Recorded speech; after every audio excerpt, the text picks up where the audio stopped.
Well, the story of the Glory House is really one of God's surprises. It's really an amazing story. It all started with my being called from some friends in Del Rapids to call on a man in the county jail. His name is Dave Ferris. I can use his name now because he's gone. And his story was one of using too much alcohol and bad check writing. And as we conversed, I said, when you get out, what family have you got?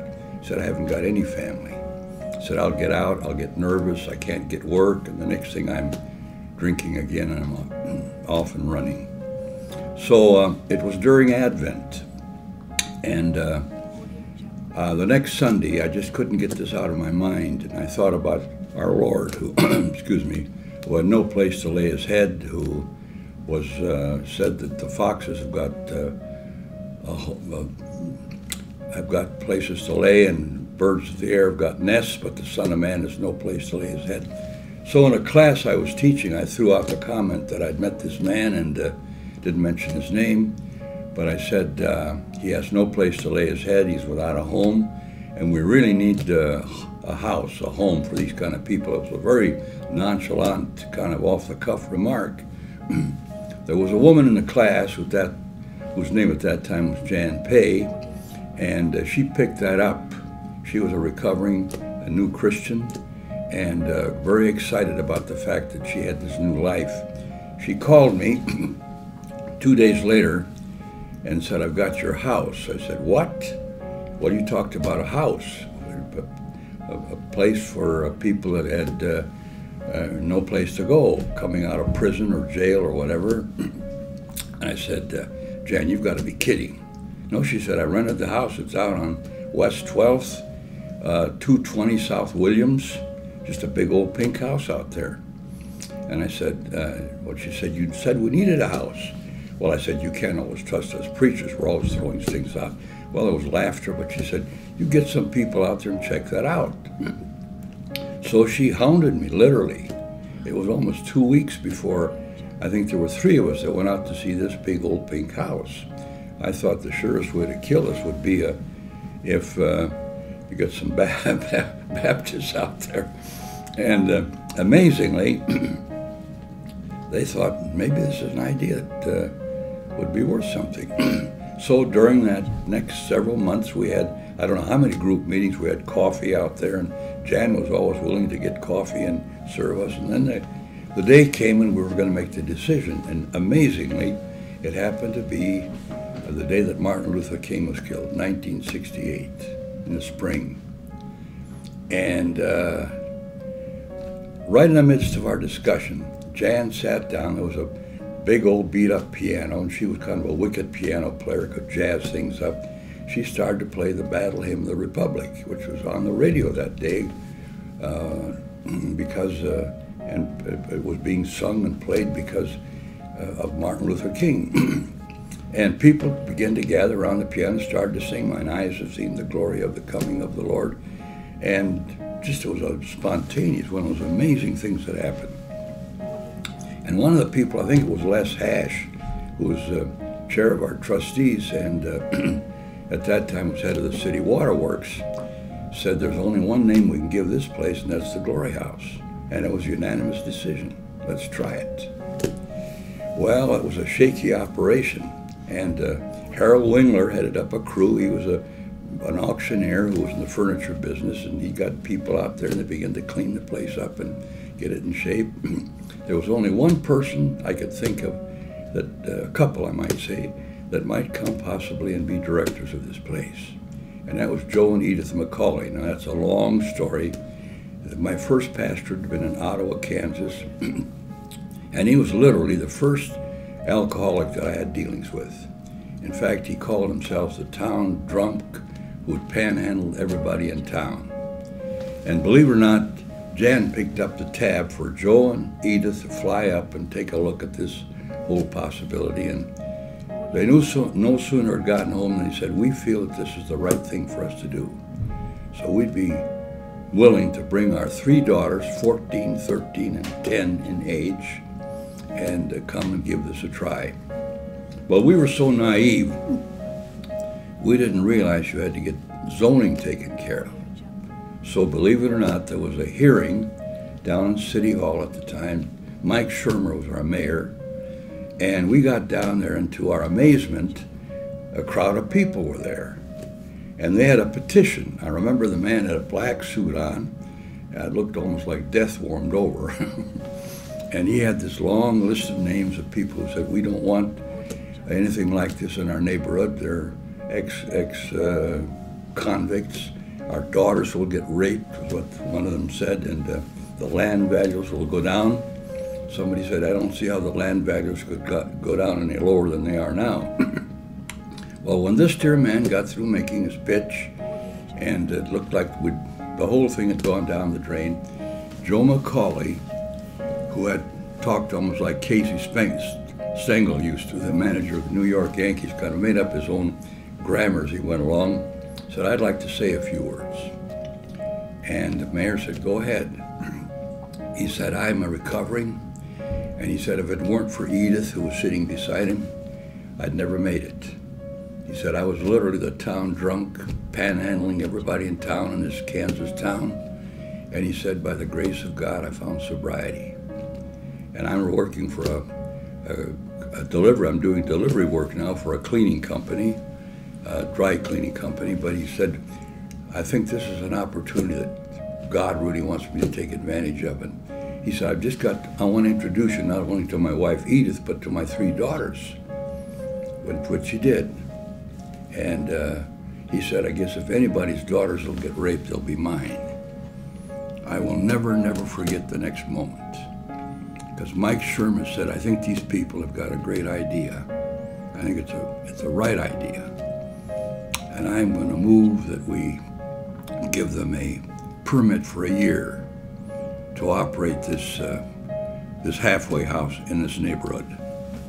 And that we check at the end of the year and see how it's going.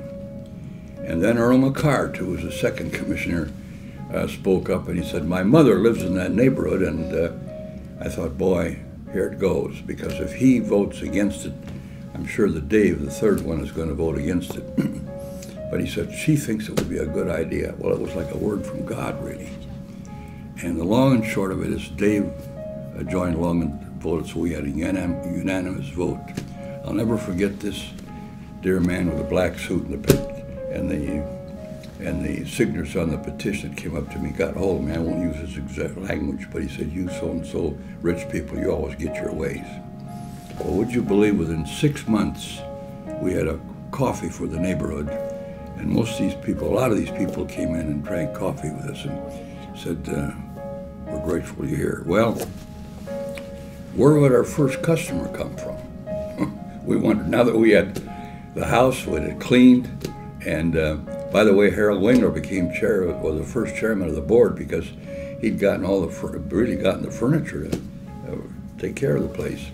And then one night, in fact, it was in the morning, about 2 o'clock, Joe called me. He was all excited. He said, we've got our first customer. I said, why call me now? Well, he said, he's drunk. He said, you know, we had an agreement that we weren't going to let any people with alcohol in them come in.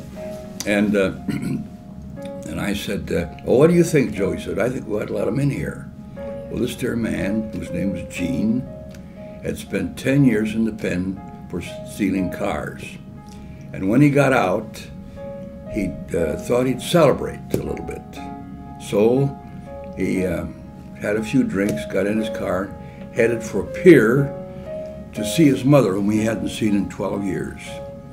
And the sheriff caught him out there, drunk, hauled him back to town, had heard somehow by the grapevine about this place at 220 South Williams, and brought Gene in, and so he was our first, so to speak, customer.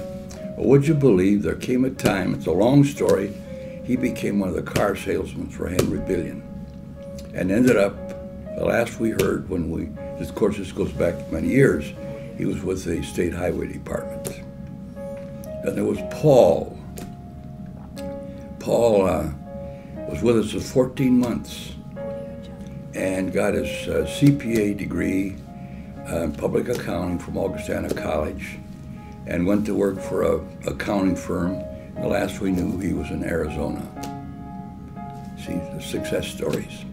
According to the record we kept, the first 6 years we had 121 people, men. It was men for men then, come through.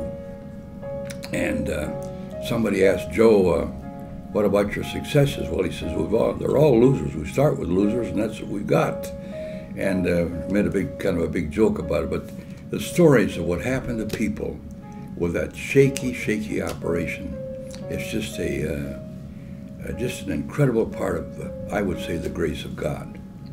And we had, I remembered Stanley. Stan had done, Stan Ruby, he's gone home now, so I can use his name fully. Stan had done 41 armed burglaries. He'd spent half his life in 3 state penitentiaries. And the story of Stan's coming to the house, and one night, Lindy, as we called her, Linda, 10 years old, climbed into his lap. That had never happened to Stan before. He had gotten into trouble when he was 11 years of age in Wyoming. And then he said to Joe, I'd like to case the joint, which made me want to visit the church. And the long and short of it is he came Sunday after Sunday, and he'd gotten a suit that he felt you had to dress up, so he had this suit that he'd borrowed between prison sentences to stand up for a friend's wedding and never given the suit back to his friend. And you see, God has a great sense of humor. And one day he started down the side aisle. In our tradition, we give an open invitation. If you want to come to Christ, or if you want to renew your vows or whatever, you can step to the front and just make a simple public statement. We do that without manipulating people. But just say, here's a simple invitation. And Stan came up, I'll never forget it, took my hand. I said, why have you come, Stan? He said, I want what these people have got.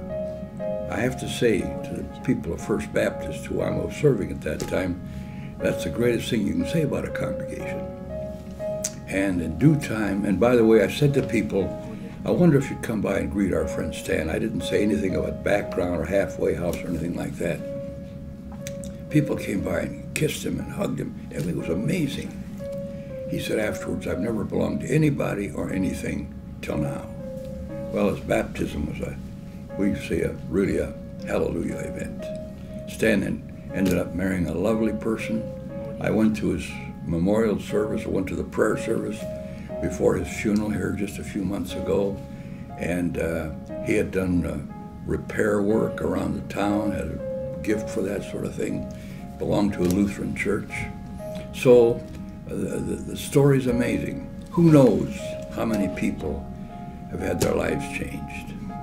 Now, of course, it was a very shaky operation financially. That's an amazing story in itself. I sat down at Rotary Club one day. We had a bill for groceries. I think it was yes, I know because I just checked it, $253 grocery bill. John Foss, who was the pastor, First Presbyterian at the church, sat down and said, we voted to give a gift of some money we had left over from a mission account to the Glory House. He said, it's a check for $260. I said, what? $260? I said, our grocery bill is $253. The Lord God gave us $7 more than we needed. And there was Lloyd Reeves, who stepped up and said, we ought to, and he heard about this, by the way, because his wife's PEO group decided to give $25 out of a fund they had. And well, what's this going on? Well, the long and short of it is 2 or 3 times Lloyd stepped up, and you're thankful for a businessman like this who've got this kind of vision. And picked up one time was a bill of over $1,000 and started what was called Sunrise Manufacturing, which ran for some years, to give men a chance to have work, building rafters. So it's been a great story. And let me say, just sitting in this building that's called the Sands Freedom Center, this building alone is a tribute to the incredible work that the Glory House has done through the years. There's one man who had 2 times up on the hill which he speaks of very openly. And 2 times here at the Glory House was pardoned by President Clinton. Now has a tremendous business and made a sizable contribution that this place that's called the Freedom House could be a place where people are coming out of treatment for drug addiction could be treated. And that's the story. And I have to say, I'm misled to say it, I rejoice in the ministry of Dave Johnson, who has for more than about 20 years given his life to this place and has gathered a marvelous group of people that are counselors and support staff and all of that. I have the joy of meeting some of them. And story after story is being written as people find their way, get a second chance, having come out of either treatment for addiction, men and women now, thankfully. I think you can take care of as many as 82 people, if I'm not wrong. And coming out of here, and then the businesses that will say, we'll give employment to these people. Think of that.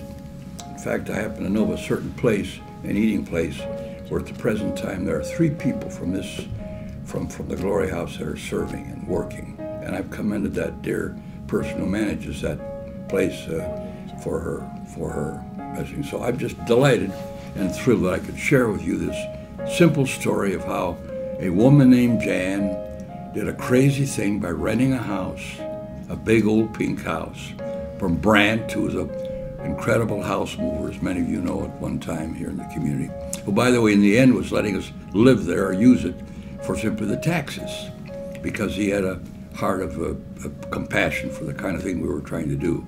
That the story has been unfolding and continues to do so. And as you consider, supporting us with your prayers and finances, I hope that you'll really be moved to be generous at whatever you're called on to do.